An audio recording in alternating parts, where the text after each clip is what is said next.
John. And welcome to Under the Lampshade.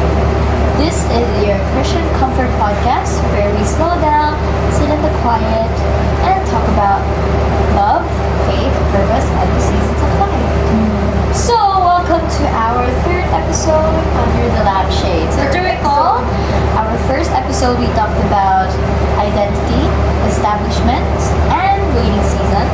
The second episode, we talked about love with purpose, which were about dating tips as godly men and women. So if you guys haven't watched those episodes, go ahead and watch those after this one. So this episode, we will have an entirely different topic. Not really entirely, but really related to the previous topics. But we're going to expand further on that. So now for our third episode, entitled Family, the Foundation of Everything. But first off, we have to pray first for our definitely. Ay, sige, wait lang. Ayan, sumayo na siya. Nasa comfort zone kasi siya, guys. Yes, definitely. Lord Heavenly Father, we thank you, God, for this day that you have given to us, O God. Lord, continue to remind us, O God, of how you really love us, O God, and for everything, O God, and the blessings na binibigay mo sa amin, O God. Lord, we pray, O God, continue to be with us, O God, and as we speak, O God, as we share, O God, our reflections, O God, or our experiences, or our, O Father God, words, O Father God, that we have received, O God, from your word, O God. Continue, O God, to bless us, O God, and anoint us, O God. Lord, we thank you again for the gift of family, O God, and for the love and unity and joy, O God, over it, O God. We love you, we glorify you. In Jesus' name. Amen. Amen. Back to sleep. O go. Back to comfort zone. Okay, higa ka na. Ay, nagdalawa pa siya. Okay. So for our first point, we have God designed the family first. Again? God designed the family first. So sa tingin niyo, what do you mean by God designed the family first? It's when the Adam and the Eve. I love it. Adam and Eve. So I'm just gonna share first the verse because we really want to share muna syempre yung word of God. So for our verse is Genesis 2 verse 24. That is why a man leaves his father and mother and is united to his wife and they become one flesh. So kailan ba nangyari yun? Although wala namang parents talaga si Adam and Eve, wala naman siyang parents, but ano ba nangyari? Bakit? Paano nasabi na leave his father and mother? I think that time kasi parang wala silang parents, di ba, that time? Parang si Lord lang. Si Lord lang talaga that time. Pero I think, kasi when it comes to marriage kasi, you're going to be one flesh. And to leave hindi mo naman literally i-leave yung mother and father mo. Pero kasi, you will just have a separate life. Kasi parang, it's time for you to fulfill your family. Kasi you were once part of a family then. So you will also start a new family. So it's not that you're leaving your parents entirely, but you need to be separated. Independently build your family. So, ayun, ikaw. Medyo, malalim siya. Yeah. So no. It's giving. It's giving. Pero kung makikita natin, before government happened, before friends, before anything else, community, nagsimula talaga sa family. Yes. Yeah. It really started with family. So parang, grabe, parang ang laki, parang mas, with knowing that God designed family first before, and kung ano man yung mga orgs or anything na community na meron tayo, environment, family talaga. So parang, kayo ba, nag-cherish yung family? Actually, yesterday, me and my sister got into like a discussion. And then, at the end of our discussion, parang like we're both in tears. And I asked her, am I being a good sister to you? Kasi ang sabi ko sa duties as someone who serves in the church. I can fulfill my duties as a student. Pero if I'm failing as a sister, then parang walang sense din yung other ministries na sinuserve ko. Kasi Because? if I can't serve my first ministry, which is my family, Again, can you repeat that? Your first ministry First- is? family. If I can serve my first ministry, which is my family well, and that's being a good daughter and also being a good sister, then parang I'm a hypocrite. I'm a fool. Kasi yung first ministry ko mismo hindi ko ma-handle na maayos. So how can I handle other ministries well? So that would look like performance. Kasi parang pinipili ko lang kung saan ako mag-fulfill. So that's how I experience this kind of things in terms of family. See what I mean? I'm not always present naman with my siblings. And they have their own lives. And the type of kuya na, I'll only bother you if you start making a mess of your life. And I start realizing that I don't think that's a good way to see things. Yeah. Because I'm not really loving them. Intentional then. Yeah. Not being intentional. I'm not being pero- intentional. It's more like I'm being more situational somehow. Circumstantial kumbaga. Yeah, I'm a circumstantial kuya. And like, God has been really trying to rebuke that side of me. Kasi He also made me realize just recently na parang, I've been rooting myself or my joy and my happiness in my friends rather than Him and my family. So like, He's definitely the teacher. So yeah. Ako naman, I mean, do you agree guys? Parang napapansin ko lang, parang more on, in our generation na, when it comes to teenagers and even sa youth, parang mas nagiging first, ano na is yung friends na. I think that's right? the dangers of youth talaga. Like, our priority will never change. Kasi I think andun din tayo sa part na maybe their family caused them trauma. Yes. Andun din tayo sa part na na they cannot treat their kumbaga ahas. Correct. Okay, so ayan. So, sometimes the way that kasi ako na-experience yan eh. Like, I run to my friends more than my friends. Kasi before, Yo! Tamaan ako lang. kasi before when my parents weren't really having that relationship with the Lord. Diba? So, syempre ako, hindi nila nare-reflect din sa akin. So, at the same time, yung image na nakikita ko sa kanila, hindi ko rin nare-reflect.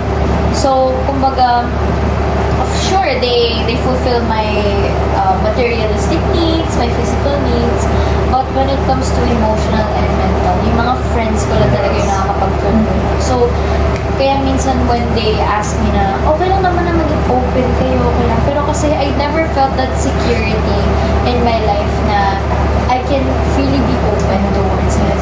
So, Siguro, the reason why, what I figured out, the reason why us children is more hesitant to open up to our parents. Kasi, maybe we grew up in a household where naging honest ka, tapos biglang Yeah. your honesty or your feelings were just invalidated. yeah, And felt.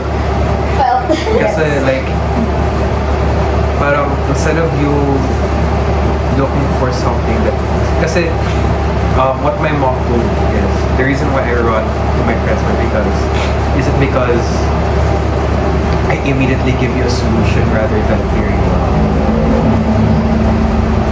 And sabi ko, yeah. Kasi there are just times where, siguro, I'm not saying na for you guys or for us to stop opening up to our parents.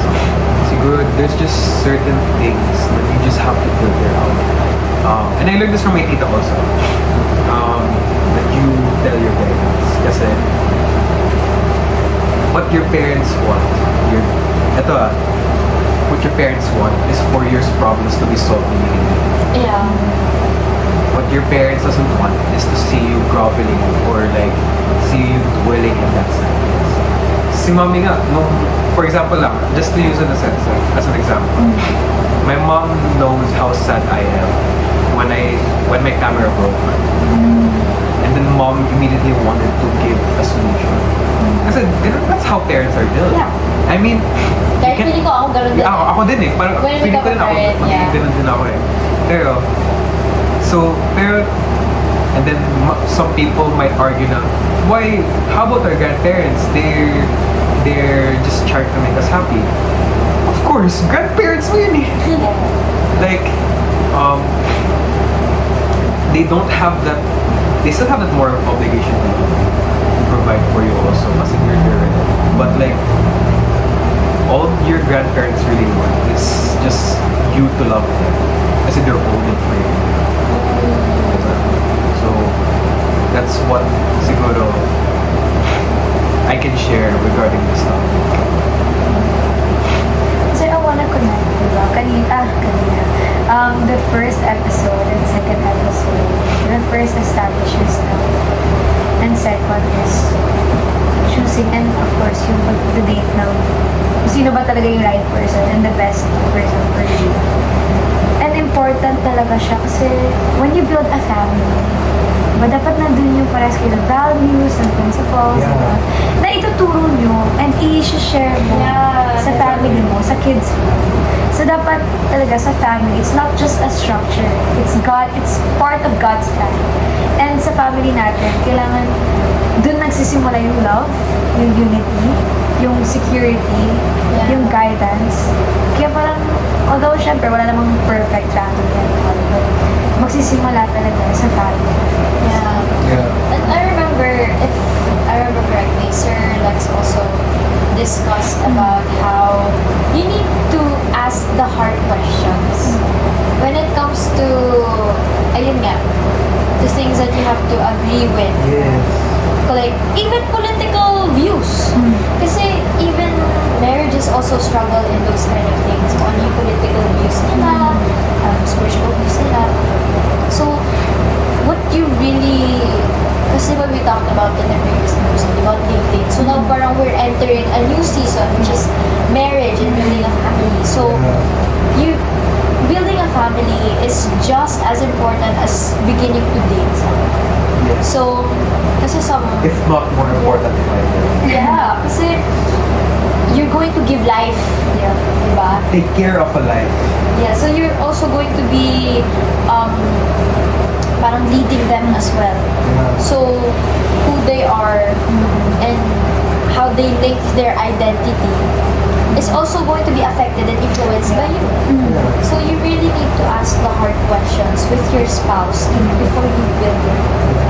Like, kahit sa education, financial, everything. It's a good thing. So, let's go to our next point, second point. Yeah. So, our second point is building a God-centered home. Let's read that. So, let's start with a verse. Joshua 24 verse 15. Ito laging, dinideclare ng mom ko na verse is, but as for me and my household, or my family, we will serve the Lord. So, it's very powerful. I just want to share kasi kami as a family, talagang, syempre nag-start with my parents, talagang being minister, yung dad ko, more on talagang preparing and structure ng plans ng program natin, ganyan. And siya din, syempre, yung nag-share, nag-preach ng word. And si mommy naman, nagtuturo siya ng dance. And, ayun, parang all together, talents, and even the word of God, ano yung pinagsama. And hanggang sa dumating sa point na, ayun, kami din, as their kids, ganyan, as a family, we continue to serve the word. And just to really get back to our first episode, before we talk about how we were brought up in fatherless, Yeah. we should remember that a God-centered family or God-centered home is led by the fathers. Yeah. That's why it's a note to myself, for my future self also. And for you, find the guy who is willing to meet you, and not just you, and who is ready to meet a family that you choose. Kasi, if you're just going to marry a guy out of desperation, wala. It is. Yeah. Diba? Kailangan nyo yung marunong talaga mag-lead and to create talaga ng yung honor and yung foundation when it comes to yung faith natin. So, Yeah. And he must also know the weight and responsibility he has as the father. Kasi parang he also has to reflect the kind of father God is to Yes. all of us. Yes. And that's the kind of weight men are supposed to carry as husbands as well. Kasi you're not only a husband, you're also the son of God, Yeah. and you're also a father to your children. Yeah. So, We're not trying to promote any ego or like. yeah, we're not saying pessimism? Is that a term? Hindi. Ano yun? What's that word for like guys? yeah. What's like it's guy centered. It's not like we're talking about that. Yes, guys are important in the family, Yeah. but the woman has just as important of a role that Yeah. God's If you think it like this, yeah, the man is the head, who controls the setting, controls the family's dynamics. But what does a head mean? Suitable helper. A head? Ahead. And what does your head need to stay up, to work, to function? A neck. That your wife, or the wife's job is to support that husband. Yeah. They're two different functions, but just as equally important. Yeah. Might be nga, a suitable helper. Kasi yun yung sinabi ni Yeah, in the God when Bible, He yeah. created you. I will make a suitable helper Okay. for you. So, kumbaga, support. Support is in the family. Wala yung dominance na sinasabi nila. Yeah. Kumbaga, all of you are submitting to God and also serving each other. So, dun din nagsistart yung pagiging servant leader. Yeah. But if Pero you may know tanong how to ako. serve others, diba? What if yung head mismo yung nag-backslide? That's hard, actually. May experience ako doon eh. Okay, so, last year, I was on fire for the Lord. Like, talagang serve ministry. Kasi wala naman ako masyadong ginagawa that time. I didn't have school. And so, I was really serving in ministry. I was being on fire for the Lord.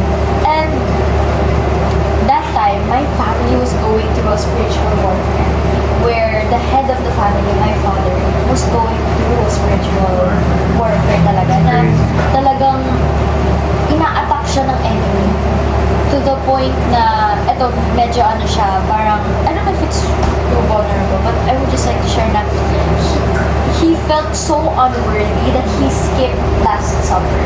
Like he didn't feel as if he was worthy to even take that. Diba? So, Oh! Like the... yeah. So, I was like, what's Last Supper? so, parang, when we saw him skip the Last Supper, parang, dun, okay, yung heaviness. At that time, I was really holding my family together. Kasi, my parents were arguing. Parang, I also had to comfort my sister. So, parang, I was holding my family together. Yeah. And, at that time, remember, we went to Esplanade last year. Yeah, so we went somewhere, my friend. So, before I went to that place, I was discussing with my family. And I was like, holding it together.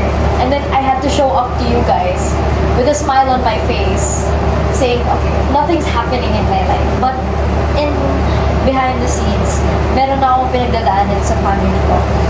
And the way that I handled, parang by the grace of God, na-handle ko siya. So, parang, ayun, bigla kong naalala na, okay, that's the purpose of family. Na not all the time, your parents are going to be strong. Yeah. And not all the time, the children are going to be strong. But that's what family is. Kumbaga, No yun yung man's an sinasabi. island. Yun yung, mali! No man's an island. Yeah, yun yung sinasabi nila na we build each other up. When I'm weak, you're strong. And when you're weak, I'm strong. So that time, both my parents were spiritually weak. So I had to really strengthen myself in the Lord so that I can give wisdom. So ako nga in my mind, sabi ko, parang ako yung magulang. Ako yung naging magulang. Pero sabi ko, I have to understand that they're also human. And just because they're my parents doesn't mean that wala silang struggle. Yeah. So I really had to comfort both my parents that time. Na I really also had to refrain from having favorites. Yeah. Na kahit etong parent na to, tama to, it doesn't mean na yun yung ipapakita ko na Tama na I have to equally comfort the both of them. Yeah. So, what I can tell about that is, first is to pray. There's power in prayer. To Yeah. pray for your family. Yun yung preaching kanina. Yeah.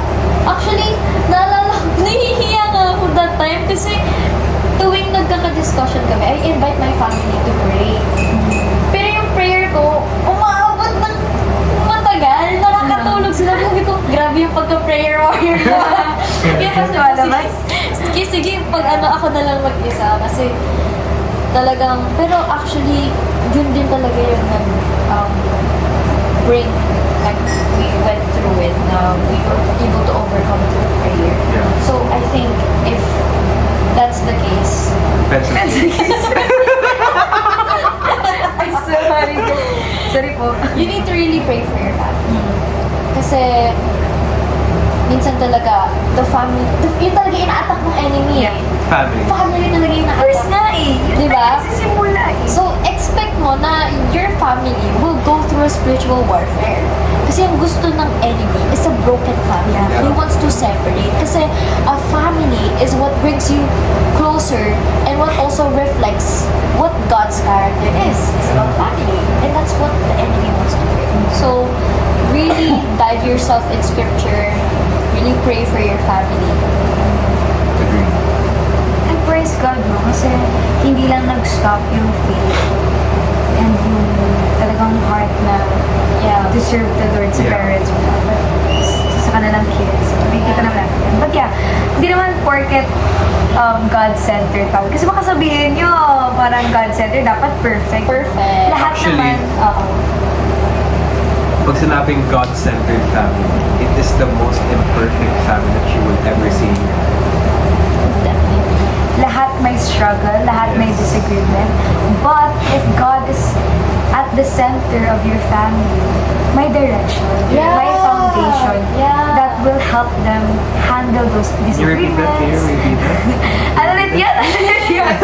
Then, when God is at the center of your family, merong direction and foundation that will help them handle those disagreements and even yung kung ano mang mga problema nyo sa buhay. Tsaka prepare talaga tayo ni Lord for Yeah. that spiritual warfare.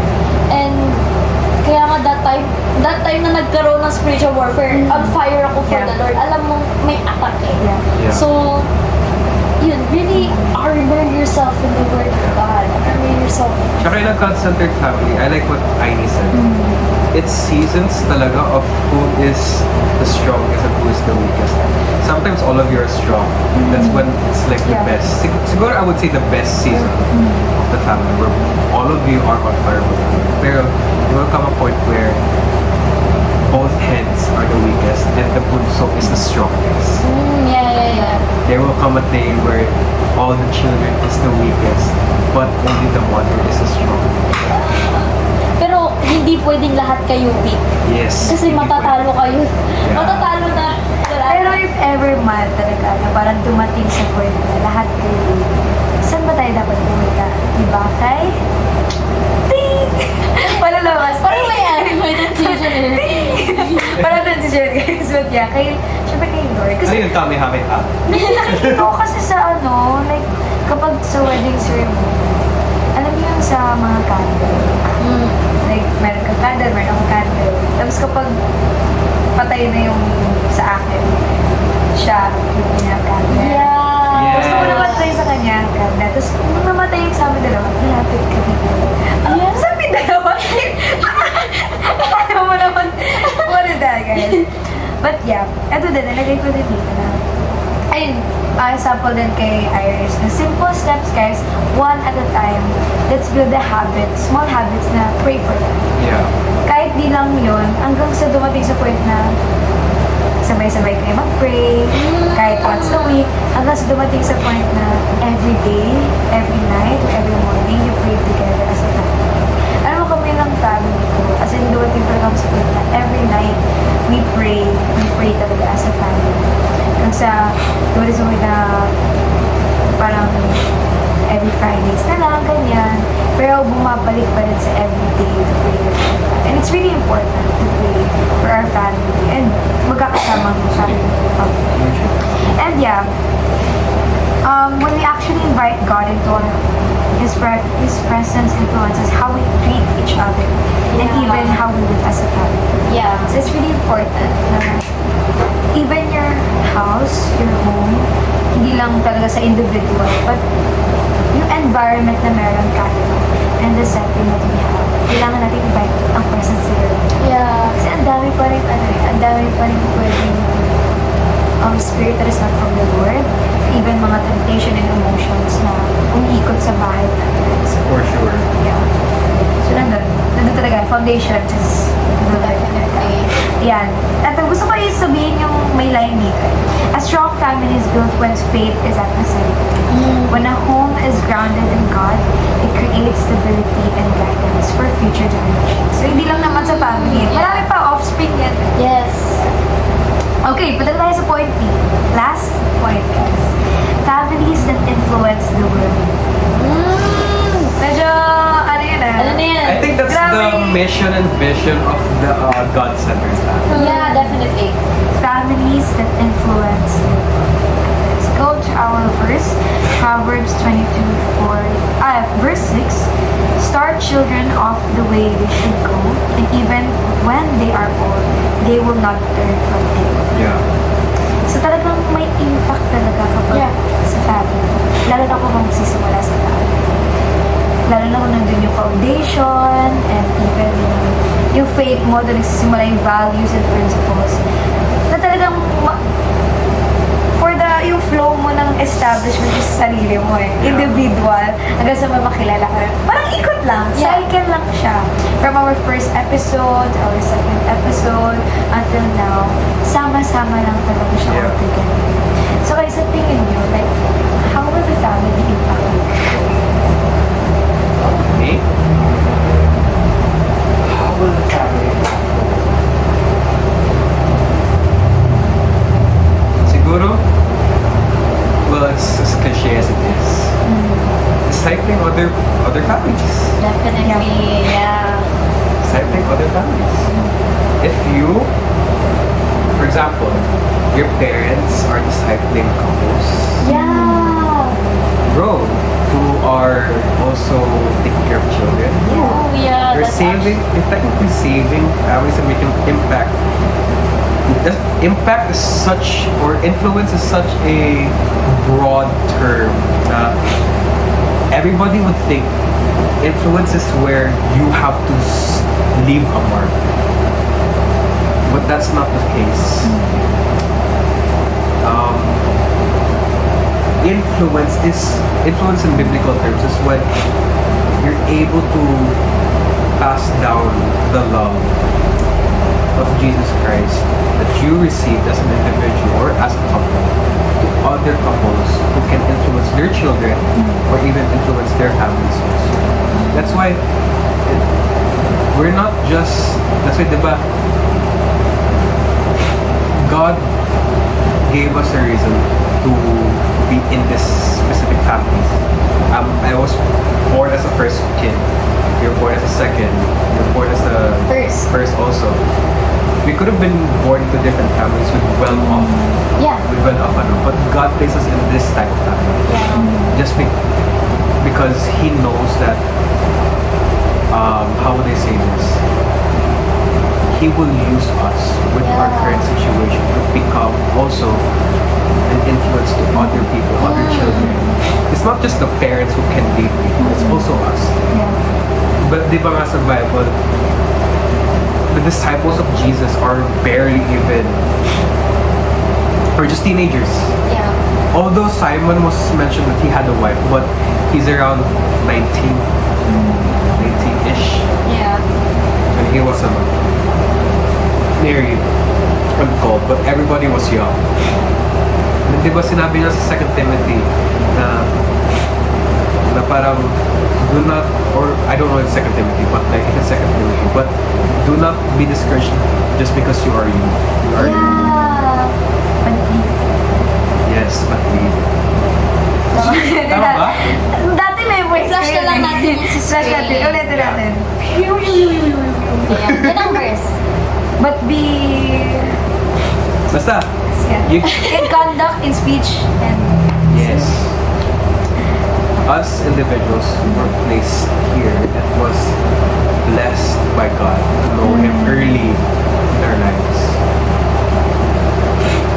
So it is also our responsibility to become an influence Yeah. to those who is in need of that love. Yeah. So that's my take on that. I can actually agree to that, and just to add lang din. One thing that I think about my family is how will God make our family a living testimony to other families? Yeah. Kasi I want our family, or my family, to have that story, God's story to our life. Na kami as a family, ito yung background namin before, ito yung pinagdaanan namin before, but by the grace of God, nagkaroon kami ng breakthroughs. And ako guys, I came from a Catholic family. Oh, me too. Yeah. Came from Catholic. Yeah, so I already had a background of Christian values, but it's not the same as now. Like, I thank God kasi He opened my eyes to His Word. And I thank God for transforming my dad kasi my dad was actually the first Christian in our family. And grabe yung he didn't force us to follow God. But what we saw in him when he was following God was inspiring us to do the same. So that's why I can agree with influence is such a strong thing, especially. And lalo na rin na, though mahirap din talaga, but in my heart, I want to be part of that transformation that happens between families. Yeah. Na if someone asks me about their experience of family nila, I can tell them my story, and then of course they can meet, they will meet God through that story. Yeah. And that's what I really envision din talaga in terms of that kind of how families impact. Yeah. Kasi yun nga, parang we're not here to leave our own legacy. We're here to spread the gospel and to share others what eternity is. So, it's such a nice thing na even a family can make a big impact in others' family. And that family that you disciple, for example, family ko, discipling another family, and that family is going to disciple another family. And it just happens and happens. Katulad nga ng sabi ni Christina, it's a cycle. And it's the kind of cycle where through generations, it's passed down. But not the kind of passed down na, uy, sinabi nito ganito, na, uy, sinabi nito ganyan. But it's the kind of, or it's kind of wisdom that's passed down because of God's word. So what's being passed down is what God's teaching every family. Yeah. And different experiences na sa family. So, yung testimony ko won't be the same testimony as your family, but the common thing is it will make a great impact on Yeah. others' families. Nakikita mo na when your children, yung mga bata, when they see the kindness, integrity, love sa family, they're more likely to carry those values Yeah. sa mundo eh. Yeah. They'll be able to share it, to show it, and even, to share those values to others. Yeah. So, So it's really important na strong families equals strong individuals. And with that, when families live according to God's principles, talagang lumalabas yung positive impact nila sa communities and even sa mundo. So, yeah, it's really important talaga na mag-start sa family. And paano ba tayo mag-start sa family? Is kung establish ka, Yes. yung ikaw sa sarili mo, and if yung partner mo is also a godly man, Yeah. and talagang Yeah, best as mentioned man. as last one. Yeah, last episode. And now, sa family. Connected lang talaga. And cycle lang talaga siya. So, to end this, of course, I'm just gonna read this last line. It's that, family is where faith is first seen, first learned, and first lived. So, kapag sinunod natin ang plan ni God, the family, our family, nagiging foundation na hindi lang sa buhay natin, kundi sa future and sa mundo. Yeah. So, yeah. Let's go, family! Let's go, family! Let's go, fam! So, kumbaga, for me, really, what I really want to happen to our family. Kasi, alam mo yun, even in families na hindi mo dinidecipher, even families na hindi mo nakakausap, or hindi mo man kilala, pero kung nakikita nila sa family nyo, si Jesus Christ, they will be attracted to that. Yung Exactly. parang, ang dami na nilang pinagdaanan sa buhay nila as a family, pero bakit, why are they still showing up? Why are they still smiling? Why Why do are they they still grateful? Why do they have so much joy? Yeah, diba? So parang, alam mo yun, that kind of light, even though na hindi natin dinidecide ng ibang tao, even if we don't talk to them, but just reflecting that, yung nakikita sa family mo, it's already making an impact to other people without you even knowing. Diba? So, kahit na some people say na parang wala sila masyadong impact, pero God knows. God knows how families touch other families' hearts. And talagang, I also pray for my family to be that way na talaga na to really reflect Christ's love I in think each all of us other and also in other people. Kasi I want to really Excuse me. see the day, or like maybe here, if God willing, na some people will be touched by our story, God's story through our family. And it's such, grabe yung feeling na as a family, you're worshiping the Lord, you're serving Him. Masarap kayo sa pakiramdam yung ganun. Like, believe me guys, I've experienced that, and it's really, parang hindi, although physically nakakapagod, pero very fulfilling din siya. Kasi you know that you're not the only one pursuing God. Your entire family is. The team is. Yeah. May allergic rhinitis. Biglang, allergic reaction. Oh, no. But yeah, guys, this is just a reminder for us now to raise and to guide the next generation, or even our children, is such a meaningful calling. Yeah.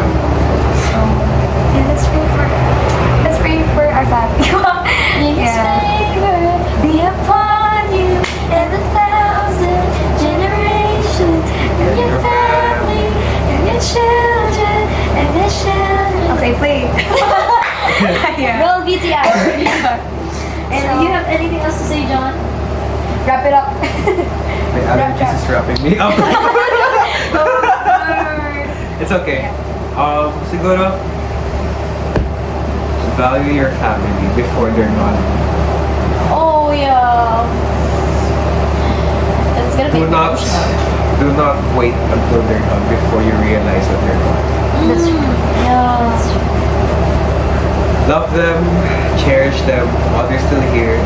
While you guys are still being given the chance to love them here on earth. And of course, pray for them. Exactly. Yeah, definitely. That's all. That's all, guys. Ayun. So, thank you guys so much for watching another episode of Under the Lampshade. If you guys have any suggestions of any topics that you want us to talk about, don't forget to leave them. And if you also, we would also love to hear from you. So make sure to give us feedback so that we may also improve podcast for you guys. That's it. I'm Aini, I'm Christine. I'm John. and see you on our next episode. Legit. Bye.